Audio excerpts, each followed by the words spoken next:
Doncs, benvinguts i benvingudes a aquesta assemblea per explicar-vos el procediment d'ingrés en el cos A1 de la gent que complisca els requisits.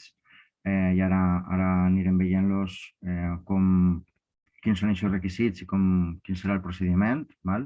I per això sí que projectaré el Reial Decret i anirem mirant article per article, no és molt llarg i per tant ho farem ràpid. Vale. Doncs bé, suposo que veieu el document. Això és l'esborrany del Reial Decret que va passar la setmana passada per mesa en el Ministeri d'Educació i on es regula el procediment per entrar en el cos A1. Val? Ens saltem la introducció i anem directament a l'article 3, que és on ja comença a establir els requisits i les condicions. I per tant, ara sí que ens parlarem un segon així, perquè és important el tema dels requisits, evidentment, per a que ho tingueu clar. Vale? Aleshores, la integració és del professorat que ara esteu en el cos a extingir de professorat tècnic d'FP per a passar al cos que sou del cos A2 o de l'escala A2 per a passar al cos A1. Val? Després parlarem de secundària i professorat tècnic, perquè això ho diu en la llei de l'FP que ho estableix també. Vale? Aleshores, per a fer aquest pas, el requisit és tindre la titulació universitària, les que teniu així marcades, vale? De grau, de llicenciatura, d'enginyeria o arquitectura. Val? En principi no, o sigui, qualsevol titulació de grau, de llicenciatura, d'enginyeria serveix. Val? No cal tindre perquè s'ho pregunta la gent, ha de ser una llicenciatura de l'especialitat que estic impartint? No, val? És qualsevol títol que posa ahí. Val? També s'accepten les equivalències a efectes d'accés a la funció pública docent, val? Diu, o altres equivalents a efectes de docència en les especialitats del cos de professorat de secundària. Val? Això ho trobareu també en els annexos 5 i 6 del Real Decret 276/2007, que estan les especialitats per a poder presentar-se a efectes de docència, vull dir, per a poder presentar-se en les titulacions a efectes de docència que és per a presentar-se en les especialitats de professorat tècnic d'FP, tant de les que passen a secundària com les dels que es queden en el cos a extingir o passen, que són les mateixes, o passen al cos de sectors singulars. Val? Ara ho parlarem això una miqueta més. Aquest és el primer requisit. Val? Ara sí, n'hi ha un punt 2 que és conflictiu en el sentit que doncs sembla que està dient que només ho podrà fer el funcionari de carrera, perquè el que diu el punt 2 és que el professorat del cos a extingir només podrà participar en la convocatòria que s'efectue, ara parlarem d'això, diu, per l'administració educativa donde tenga su destino definitivo o se encuentre en expectativa de destino. Aquestes situacions només les tenen els funcionaris de carrera. La de tindre un destí definitiu o estar en expectativa de destí només la té el funcionari de carrera. Ni tan sols els funcionaris en pràctiques estan encara en aquesta situació fins que no són nomenats com a funcionaris de carrera. I, per tant, també s'exclou, o sigui,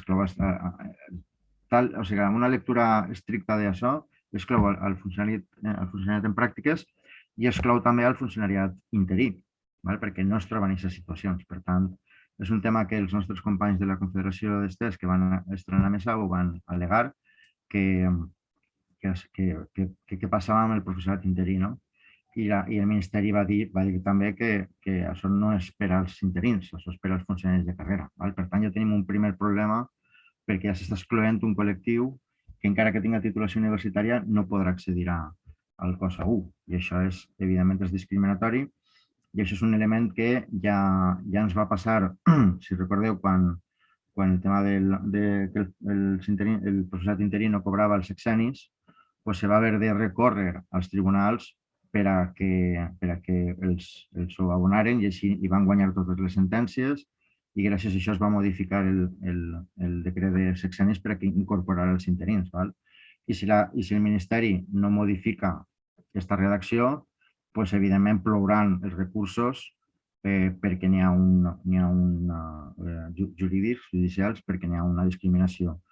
Perquè això també, diguem-ne, atenta contra la directiva europea famosa que també estableix que no se pot discriminar salarialment al personal, independentment de la seva condició administrativa. Per tant, així haurien d'estar també els interins i qualsevol docent i el funcionari en pràctiques, qualsevol docent que complisca els requisits. Per tant, ja és un primer problema, ja veurem si ho modifiquen o no i ja veurem com acaba, però ja comencem mal perquè s'està discriminant a un col·lectiu.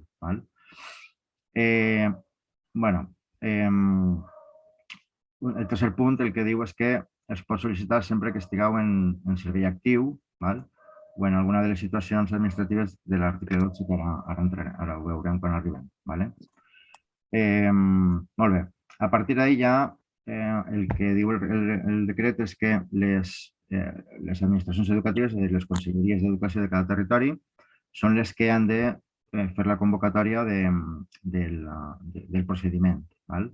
I aquesta convocatòria contindrà les següents qüestions, les que teniu en pantalla. La més important per a vosaltres és el termini per a presentar les sol·licituds, que són el tema dels 20 dies hàbils, és a dir, a partir de la convocatòria hi haurà 20 dies de termini per a presentar els papers, les titulacions, ara veurem això, les titulacions, etc. També se dirà de quina manera s'han de presentar. Imaginem que serà, com ara estem en l'era digital, serà tot per plataforma digital, s'ajuntarà i ja està. I després també els terminis de resolució i els efectes, etc. I això és el que ha de dir la convocatòria. Per favor, algú que tingui el micro obert que l'apague. Aleshores, el següent article el que diu és que s'han d'acreditar les condicions en el termini que estableix la convocatòria i que el que diu és que s'ha d'adjuntar la documentació acreditativa, que és bàsicament la còpia del títol acadèmic. Si el teniu de l'estranger, evidentment s'ha de portar l'homologació o l'equivalència. I si per aquell moment, si en aquest moment no teniu el títol encara perquè l'acabeu de traure o el que siga, podeu aportar també, o en substitució del títol, una certificació acadèmica de la facultat en la que s'acredita que heu fet els cursos necessaris per obtenir el títol i també el pagament de les taxes per a que te les pedisquen. O un o l'altre. Qui no tingui el títol encara pot aportar la certificació. D'acord? Aleshores, a partir d'ahir, els efectes de la integració, és a dir, quan s'obriga el termini i la gent participa, els efectes seran des del 19 de gener de 2021. El reconeixement, per tant, l'abonament de la salarial, de la diferència salarial, s'hauria de produir des del 19 de gener de 2021, que és també el moment que va entrar la LOMLOE en vigor, que és on el professor tècnic d'estudis pot passar al COSA 1. Doncs el que estava dient, el que s'ha incorporat després, aleshores l'efecte serà des del moment en què ja ha sigut nomenat en el cos. És a dir, la gent de l'oposició de 2021 que ve de fora del sistema i s'incorpora ara, la data d'incorporació que serà l'1 de... entenc jo que serà l'1 de setembre de 2021. Molt bé. Després, a partir de l'article 8, és una repesca per si alguna persona, pel que siga, se li ha passat el termini que doni la conselleria per a fer el procediment o no té encara la titulació i no pot presentar-se en aquest moment, doncs pot presentar-se quan tinga la titulació fins en un procediment que serà obert fins al 19 de gener de 2026. Ahir nosaltres el que demanem és que no cal que tanquen el termini, perquè si una persona no té un grau, que són 4 anys, i estem ara a 2022, doncs li ve molt justet treure's el grau. I per tant, si no té el grau i si treu ara... Está en silencio y la cámara apagada. Tanqueu per favor el... Vale, ara. És que si ho he de fer jo tot, me torno loco. Vale. Claro, si esa persona se treu la carrera després del de gener del 2026, doncs té un problema, perquè ja no podrà sol·licitar-ho i es quedarà en el cos A2, val? O en el... Bueno, ja parlarem de l'altre cos. Val? Aleshores, bueno, doncs això, nosaltres hem dit, deixeu-lo obert, sempre obert, i tu vas, a mesura que vas tenint la titulació, el presentes, i l'últim que ho presenta doncs ja se tanca el termini, perquè ja no n'hi ha, però que no sigui el 26. Val? Tampoc sé si ens faran cas o què, però bueno, és una proposta que hem llançat. Val? Molt bé. I a partir d'ahí, bueno, pues així l'únic que diu és que hi haurà un procediment obert que tindrà estos requisits i ja està. Val? Paregut a l'anterior. Val? També regula, si per el que siga estàs tramitant-ho i canvis de destí, bueno, també ho regula i no hi ha problema. O el professorat que té més d'una especialitat, que continuarà mantenint l'atribució docent en totes les especialitats, tampoc és problema. ¿Vale? Si estàs en l'exterior, pues, també podes participar. ¿Vale? I el que diem, si estàs en una d'aquestes situacions administratives, també podràs participar. ¿Vale? És a dir, que estigui en serveis especials, per exemple, gent de la professorat que està treballant en la Conselleria d'Educació, per exemple, ¿vale? O si estàs d'excedència per cura familiar, o excedència per violència de gènere, o excedència per violència terrorista, es podrà participar també. Val? Molt bé. I a partir d'ahí ja ven... Això és el procediment. Val? Això ens van dir que segurament volen publicar el decret en el primer trimestre del curs que ve, cosa que podrien fer-ho ja, perquè ja portem molt de temps darrere esperant aquest tema bueno, però sembla que el publicaran més tard. Val? I bueno, caldrà que ho publicaran ja i punt. Però bé. A veure, a partir d'ahí hi ha una sèrie de modificacions d'altres reials decrets per a adaptar tota aquesta nova situació a aquests altres reials decrets, que són el del 2000, el 1834 del 2008, no me pararé molt així, perquè això simplement actualitzar la normativa i punt. Val? En tot cas, me paren esta per si algú vol crear confusió, val? Perquè sabeu que en la llei de formació professional ahí diu que dividís, diguem-ne, les especialitats que són del cos de secundària i les que són del nou cos de sectors singulars, no? Especialistes en sectors singulars. I ahí parla de que les especialitats són especialitats del cos de secundària, les famoses 19 especialitats que passen ja al cos de secundària.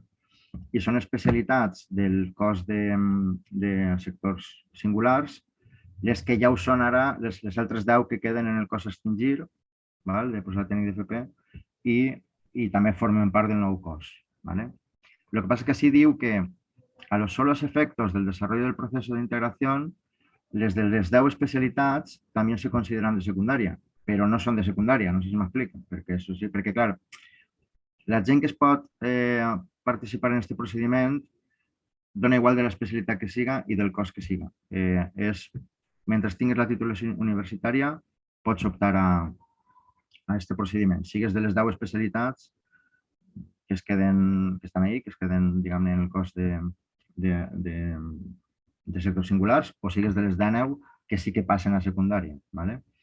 Aleshores, per això diuen que la persona d'estos cossos o d'aquestes especialitats de cuina i pastisseria, estètica, etc., si tenen la titulació es poden presentar i només a aquests efectes se'ls considera de secundària, els efectes retributius, bàsicament, no als altres efectes. Per si crea confusió, que ho tingueu clar. I aleshores, sí, el que diu és això, que l'annex d'especialitats de secundària són aquestes, i així ja apareixen les 19, que A banda de les que ja són de secundària, s'han incorporat les d'ANEU, val? I les del sector singulars doncs, són les 10 que queden ahí. Vale? I bueno, hi ha més modificacions per a acabar d'ajustar-ho tot i per a incorporar el sector singular. Per exemple, es modifica també el Real Decret 276/2007 que fa referència abans, que estan en els annexos les titulacions a efectes de docència, val? Pues ja apareix ja també el cost d'especialistes en el sector singular. Val? Per tant, són modificacions que es fan per a adaptar-se a la nova legislació. Val? Molt bé, doncs, si no n'hi ha res més, moltíssimes gràcies i, com deia abans, ens veiem en futures reunions perquè anirem convocant-vos per a mesura que vaig produint novetats, d'acord? Vinga, doncs gràcies a tots i totes.